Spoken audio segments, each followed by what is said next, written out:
Good afternoon, morning, evening, whatever time you're watching this. So my name is Mr. Walters, and I'm here today to talk about the best ways to take notes and study in APUSH. Now, this would be AP US History, but honestly, it would be very similar to how you would study for AP World History. In a lot of ways, AP Government, and even some other college courses as well. Obviously, I'm going to deal with some specifics that are directly related to AP US history.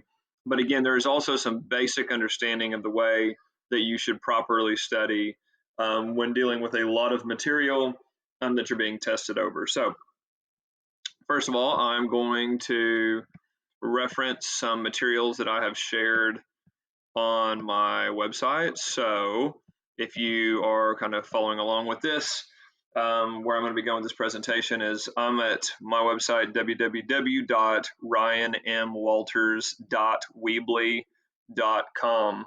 And yes, if you want to know what the M stands for, it stands for Mo Money. That's my middle name. So if you go on the front page of my website, I'm on the welcoming page. There's just some information here. If you don't follow me on Twitter, I don't know what your problem is, but you need to get that remedied very quickly.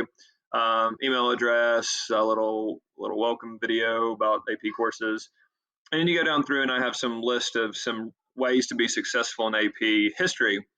On that, I first want to take a look at this link that says how to take good notes, but specifically how to take notes from a textbook. So I'm going to click on that link now, and it's a WikiHow. I've been impressed with how quickly they can explain things on WikiHow. I found, it tells you who the author is up here, and it is a PhD and an English professor there, and so she's the one who wrote this article. But I really liked how quickly they were able to explain the best ways to do this. Now, for one, on a multi-chapter test or on a semester test or things like this, one of the things that you should be doing as you're taking notes in preparation for not only a test in the next couple of weeks, but also material you're going to need to know eventually, is when you start a chapter, you need to be previewing the chapter. What do I mean by previewing the chapter? Is you need to be looking at what chapter, how many days do you have to cover that chapter, how many days do you have to actually study it. So that's one of the things that you need to do. One of the reasons that we talk about a calendar, and then we're using Spark right now, but ways for you to see what's the next assignment, when is it due, when do you have to have each chapter done by. That's something very important. The next thing that you need to do is look at the chapter headings and the subheadings. I mean, chapters are going to tell you straight up what they're about, whether it's about economic development, social development, war. It's a great preview there for you to go ahead and read those chapter headings and subheadings to understand what you're about to be talking about, because it goes ahead and primes your brain to start looking for certain things. If there's a chapter on some economic depressions or something, you can already start as you're reading thinking about how this is going to lead up to some kind of economic calamity. If there's a war, you can obviously start to preview and think about how things are going to move so quickly into a confrontation. And so when you're taking notes, one of the things that you want to be sure to do is you want to be sure that you are utilizing, first of all, I would literally use the headings in the book as the headings in your notes. That gives you the opportunity to just to set up a basic outline without having to create it on your own. Also, you're going to have words in bold. Okay, those vocab terms, you need to know what those are. Those should be included in your notes. When you're reading down through, again, you need to be assessing what is important information. What are the key concepts? What are the main points that are significant here? What are the main events? Who are the main people? And again, as you're going down through, this is where you personally have to assess, do you know that or not?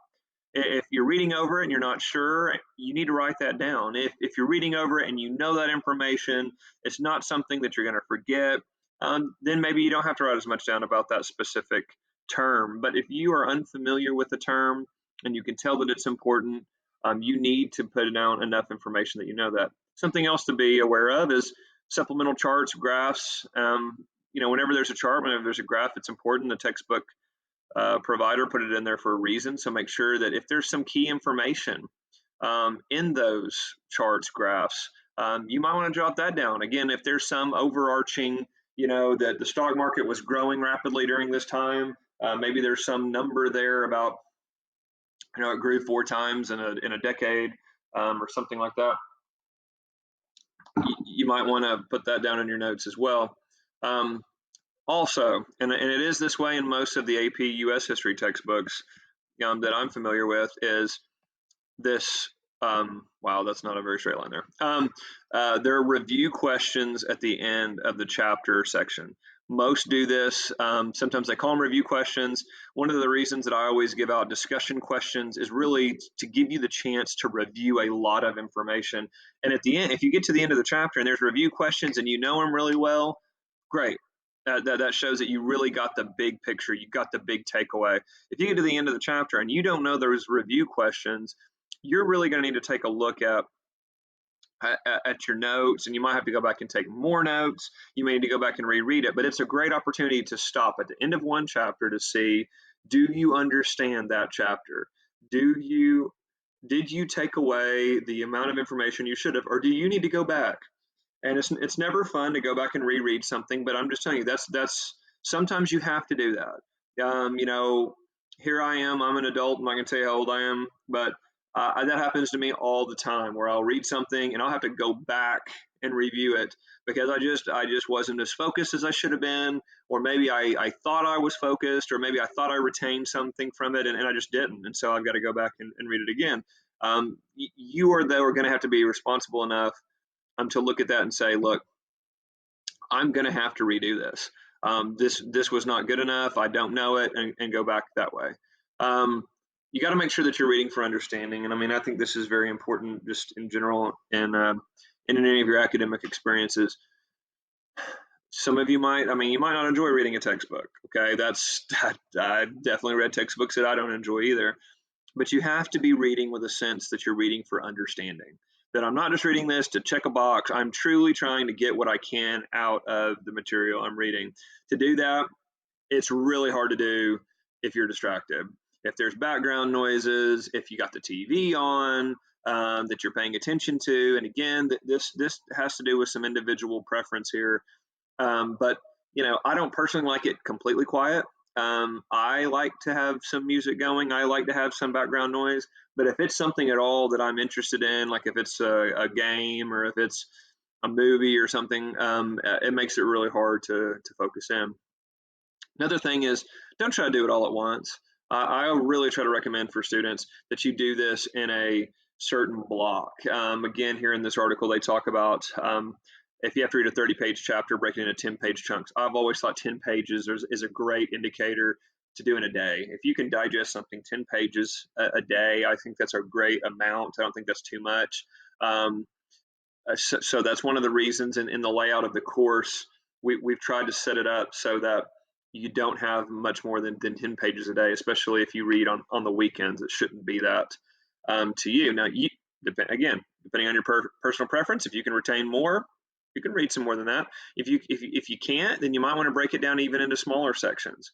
But that's going to take time. That's going to take a schedule of your time so that you make sure that you move through that appropriately. Read actively. Again, this is something that's important, that you make sure that you are thinking while you're reading, that you're looking ahead, that you're really trying to find out, what are the causes of the Civil War? Why couldn't there be a compromise made at this point in time? I mean, again, that activity on your part of critical thinking is going to help you retain the knowledge, and really take as much away from you can. If you don't understand words, terms, you need to make sure you look them up. I mean, there's really not, if I really had to tell you what was the most important thing about reading, is it's growing your knowledge. And so if you come across a word, look the word up if you don't know it. This is a great opportunity for you to extend your vocabulary, but also when you're talking about taking a test in a certain subject, that terminology might come up on a test. And if you don't know it, again, you're going to have a really difficult time to do that.